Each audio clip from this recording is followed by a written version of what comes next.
We blew up 2 limousines in front of the art gallery of Vancouver, shut down that part of the city, and it was a riot. It was great. I thought, I want to do this forever.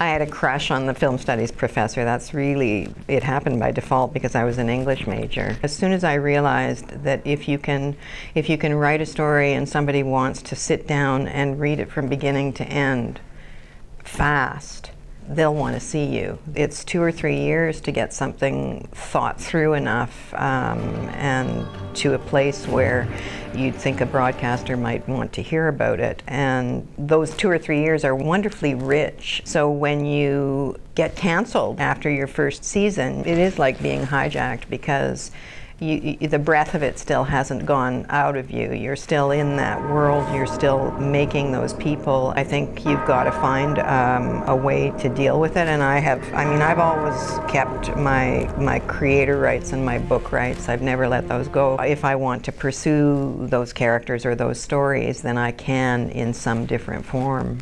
It's a different world. It's not just films and television series. It's web series and comic books, and a whole new world is opening up. The digital component for Strange Empire to me was absolutely fascinating, and it was extraordinarily beautiful. It was a kind of digital that I had never seen done before. Brazen, I don't know, Bliss was pretty brazen. It was a women's erotica series, I suppose. It was brazen every time out. We tried to get at questions of sexuality and gender, and the most brazen thing was calling poor Adrienne Mitchell, who was the producer-director, while she was on the train, and making her answer questions about scripts, basically making her talk dirty on the Via line all the way between Montreal and Toronto. So that was a lot of fun.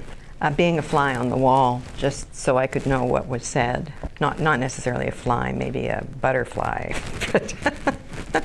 I find the whole idea of ghosts and demons to be very innate with all of us. I use, ghosts and demons a lot in my writing. I love fairy tales. I like the mashups of those things. I like vampires and werewolves, and I'm happy to be with my gender. I'm happy to be a woman in this industry. I think there are opportunities. I wish there were more of them. To be true to your own voice. I think we all have to make a living and raise families and pay mortgages and things like that. It's very, very important to stay true to your own voice and to find it, to discover it, and not let it wither away. I guess at Shakespeare, I could be bounded in a nutshell and still think myself a king of infinite space. There you go.